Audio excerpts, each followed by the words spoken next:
Probability and Statistics, Chapter 7, Section 1. What is a sampling distribution? I think we began this, but we're going to begin it again. So this, the 19th, is going to be Section 7.1 and 7.2, and its assignment. So this is also making sure that this works and you guys get it. Make sure you give me an email if you've got any problems. So sampling distribution. After this section, you should be able to, well, let's go through these quickly, distinguish between a parameter and statistic, use the sampling distribution to evaluate a claim, distinguish among the distribution of a population, the distribution of a sample, the sampling distribution of a statistic. Determine whether or not a statistic is an unbiased estimator of a population parameter. Describe the relationship between sample size and variability of a statistic. So, this process of statistical inference, which is going to be the rest of our textbook, is really the most important part. We need to make some inferences about the population, and therefore we need some data. We can't do the whole population usually, so we take a sampling distribution, and it takes the numerical values, some statistic, and you collect the data, make an inference about the population.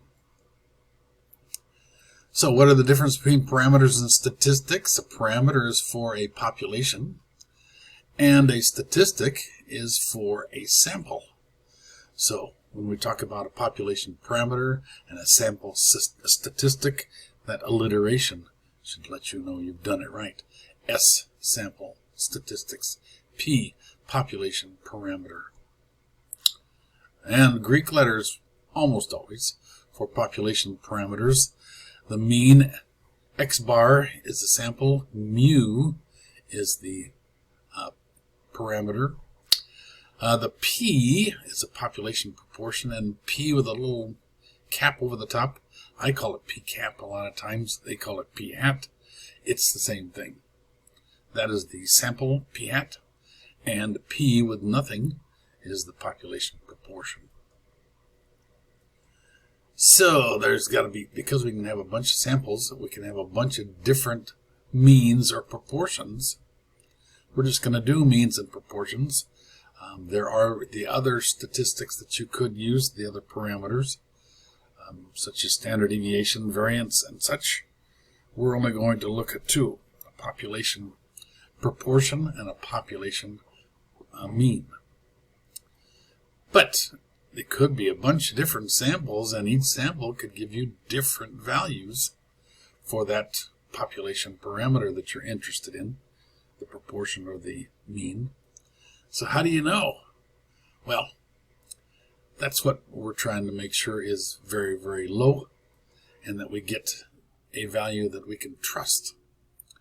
So the sampling distribution of a statistic is the distribution of values taken by the statistic in all possible samples the same size from the same population. We did this on the board and tried to show you that even with just three or four values in your population, if you take two at a time and find the mean for all those, it'll be the mean for the actual population. So, there are three different parts here. The population distribution, that's what we're interested in making inferences about. The distribution of sample data, that's if you took all the samples, every single one of them, and you found the proportion or a mean for each of those, you would get the third one, the sampling distribution. So if we got to the mean proportions, then we would get this sampling distribution. Or if we got the mean of the means, we'd get the sampling distribution. This is one way to look at it. We talked about this before. The chips, blue chips, red chips. The population was 100 blue and 100 red. The parameter, a proportion, for the red was P equals 0.5. That's the parameter, the population proportion. If you took a bunch of these samples, and in fact you have to take every single different way, and you had all of these sample sizes 20, and you found the proportion of reds, then you can say, okay, this together is a distribution of sample data, not the actual population proportion, but it'll give you the same value if you put it all together and take the sampling distribution on the right. Then all those together, the average of all these sample proportions will give us this 0.5, exactly the same as the parameter.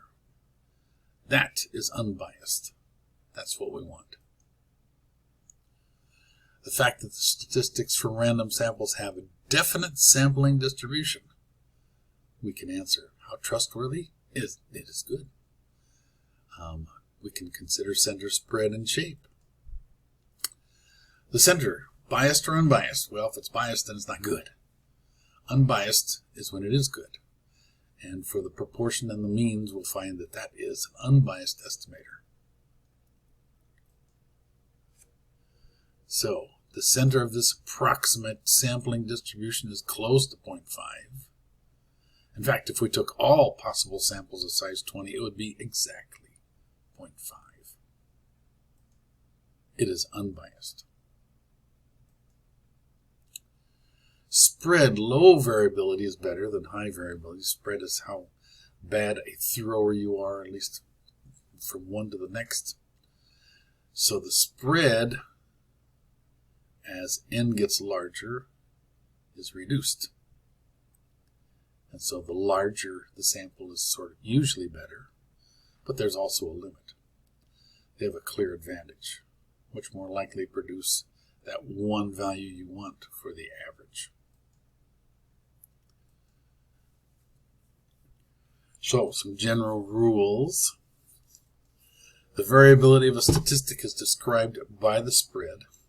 Spread is determined mainly by the size.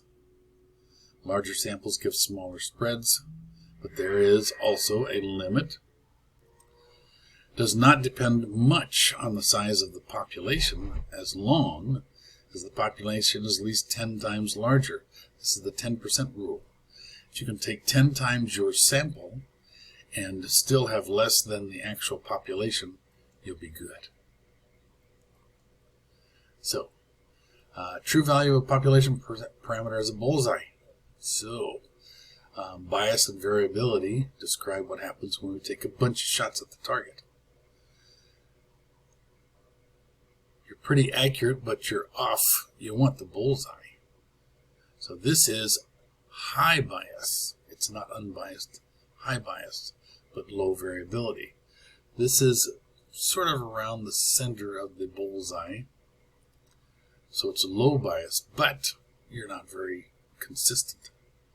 Here you're neither. It's not around the center, and you're not very consistent. This is what you want. Center and consistent.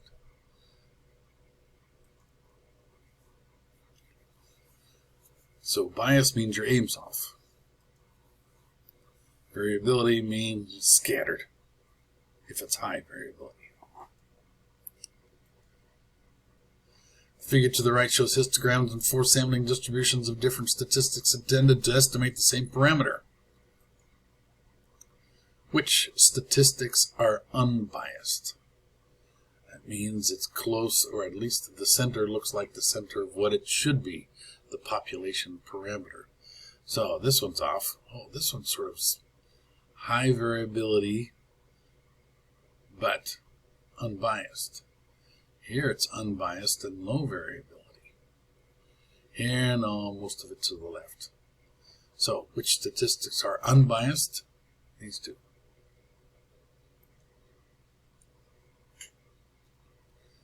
It looks like the middle is the middle, even though this one's spread out.